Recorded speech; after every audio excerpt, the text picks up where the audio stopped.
Bewys van stelling 3. Goed, so hierdie stelling sê, 'n lyn getrek vanuit die regte hoekpunt van 'n reghoekige driehoek. So as ons nou kyk na die skets, dit is driehoek ABC en 'n lyn word getrek vanuit daai 90 grade hoekie vanuit 'n reghoekige driehoek, loodreg op die skynsy, sien daardie lyn is loodreg op die skynsy. Verdeel die groot driehoek in twee driehoeke. Daar's 'n driehoek en daar's 'n driehoek wat gelykvormig is aan mekaar en aan die oorspronklike driehoek. Goed. Wat hulle vir ons gee is driehoek ABC met daai hoek BAC 90 grade en AP is loodreg op BC. So dis wat hulle vir ons gee. En ons moet bewys dat driehoek ABC, die groot oorspronklike driehoek, is gelykvormig aan driehoek PBA, hierdie driehoek aan die linkerkant, en ook gelykvormig aan driehoek PAC, die driehoek aan die regterkant. So wat ons gaan doen om hierdie te bewys, is ons gaan die groot oorspronklike driehoek gelykvormig bewys aan elk van die ander twee driehoeke wat gevorm is. So ons gaan begin om te sê, in driehoek, ons groot oorspronklike driehoek, driehoek ABC, en driehoek, en nou gaan ons begin met die driehoek sommer aan die linkerkant, driehoek PAB,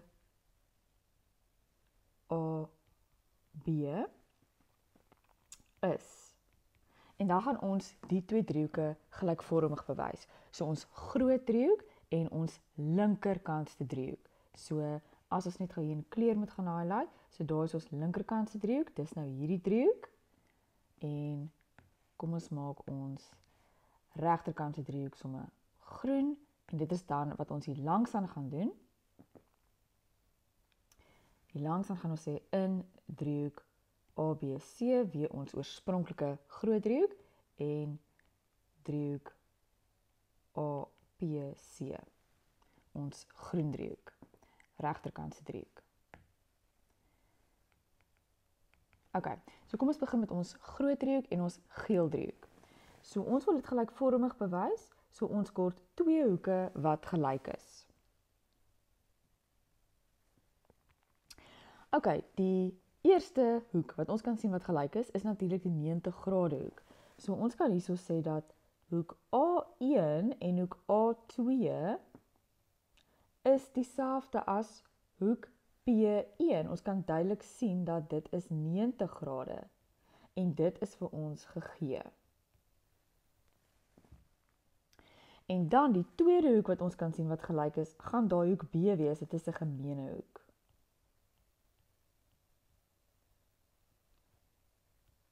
En dan die derde hoek in die groot driehoek is dan hoek C. So hoek C moet dan gelyk wees aan hoek A1. Binnehoeke van driehoek.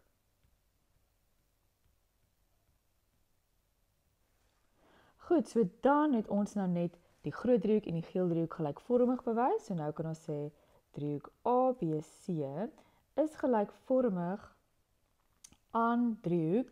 So nou moet ons net die volgorde mooi reg kry. Wie was gelyk aan hoek A in die groot driehoek? Dit was hoek P. So P, hoek B was hoek B en hoek C was hoek A. En die rede is hoek. Goed, nou gaan ons die groot driehoek gelykvormig bewys aan die groen driehoek, die driehoek aan die regterkant. So ons gaan ook net twee hoeke soek. So ons gaan eintlik presies dieselfde doen.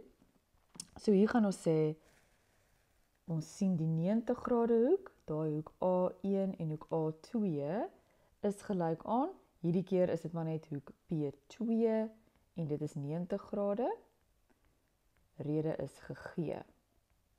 En dan eintlik presies dieselfde as wat ons met die geel driehoek gedoen het, hoek C is nou ons gemeene hoek, en laastens die hoek wat dan oorbly, is hoek B in die groot driehoek en hoek A2 in die groen kleiner driehoek. en rede is binnehoek van driehoek. Goed, daar het ons nou die groot driehoek gelykvormig bewys aan ons groen driehoek. So as ons net ons volgorde mooi kry, hoek A moet ons 'n P gaan skryf, by hoek B moet ons 'n A gaan skryf en hoek C was hoek C. Rede hoek, hoek, hoek. Goed, so nou sien ons dat die groen driehoek is gelykvormig aan ons groot driehoek en hierdie geel driehoek, die geel driehoek is ook gelykvormig aan die groot driehoek. So, as die geel driehoekie en die groen driehoekie beide gelykvormig is aan ons oorspronklike groot driehoek, dan beteken dit dat daai geel driehoekie moet dan gelykvormig wees aan die groen driehoekie, want hulle albei is dan gelyk aan ons oorspronklike groot driehoek. So ons rede hierso is, beide is gelykvormig aan ons groot oorspronklike driehoek. Okay, so maak maar net weer hier kleur om dit makliker te laat onthou. Okay, so daar is ons nou eintlik klaar, want ons het nou al die driehoeke eintlik gelykvormig aan mekaar bewys. So nou eindig ons af en ons sê, ons weet nou dat ons oorspronklike groot driehoek is gelykvormig aan ons geel driehoek en dit is ook gelykvormig aan ons groen driehoek. So ons groen driehoek en ons geel driehoek en ons oorspronklike groot driehoek is dan nou almal gelykvormig. En dit is die bewys van stelling 3.